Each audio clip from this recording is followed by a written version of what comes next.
কনীনিকা বন্দ্যোপাধ্যায় নামটা শুনলে বাংলা সিরিয়াল ও সিনেমার দর্শকদের কাছে এক শান্ত স্নিগ্ধ মুখ ভেসে ওঠে। তিনি কনীনিকা, ছোট পর্দার পাখি। অনেকেই জানেন এক আকাশের নিচে তার প্রথম সিরিয়াল, কিন্তু না, এর আগেও তিনি মহাপ্রভু সহ বেশ কয়েকটি ধারাবাহিকে অভিনয় করেন। কিন্তু এক আকাশের নিচের পাখি চরিত্রের মাধ্যমেই তিনি ব্যাপক জনপ্রিয়তা পান। তারপর আর পিছন ফিরে তাকাতে হয়নি তাকে।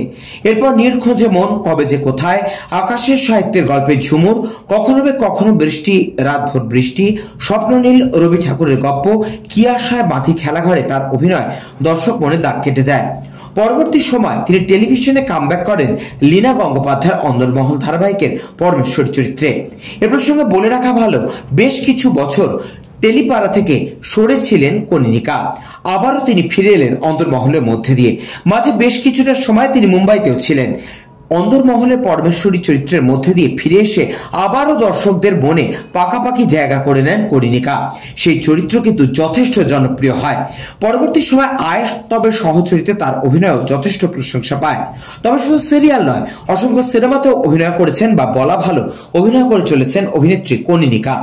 চোরো ভগবান, তিনেকে তিন, আবার আসবো ফিরে, বাবু মশাই, আই লাভ ইউ, চলো লেটস গো, হ্যালো মেম সাহেব, গোড়ায় গন্ডগোল, মহাকাশকাণ্ড, মহাপুরুষ ও কাপুরুষ, গণেশ টকেজ, অন্য না, চতুষ্কোণ, ইছামতির গপ্প, মনচুরি, কাদের কুলের বউ, স্বরলিপি, চকলেট থেকে শুরু করে হালের বিল্লু রাক্ষস, পোস্ত, হইচই আনলিমিটেড, হামি, মুখার্জিদার বউ, কণ্ঠ, টনিক, প্রজাপতি, প্রধান, এটা আমাদের গল্পে অত্যন্ত গুরুত্বপূর্ণ চরিত্রে অভিনয় করেছেন কনীনিকা। পাশাপাশি কালার্স বাংলার বিগ বস 2013-এও তাকে আমরা পার্টিসিপেট করতে দেখেছিলাম। বর্তমানে জি বাংলার জনপ্রিয় কুকারি শো রান্নাঘরে সঞ্চালনার দায়িত্ব সামলাচ্ছেন তিনি। তাদের প্রিয় পাখিকে আবারও প্রত্যেকদিন রান্নাঘরে দেখতে পেয়ে বেজায় খুশি 8 থেকে 80 সকলেই। কর্মজীবনের পাশাপাশি ব্যক্তিগত জীবনেও যথেষ্ট সুখী অভিনেত্রী কনীনিকা।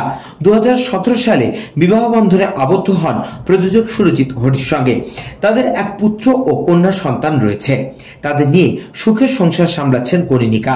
নিজের সংসারের পাশাপাশি রীতিমতো খেয়াল রাখেন মা, বাবা এবং কাকার। আমরা প্রতি মুহূর্তে তার সর্বাঙ্গীন সাফল্য কামনা করি এবং তিনি এভাবেই দর্শক মনের মণিকোঠায় স্থায়ী আসন করে থেকে যান, এই শুভকামনা রইল তার জন্য।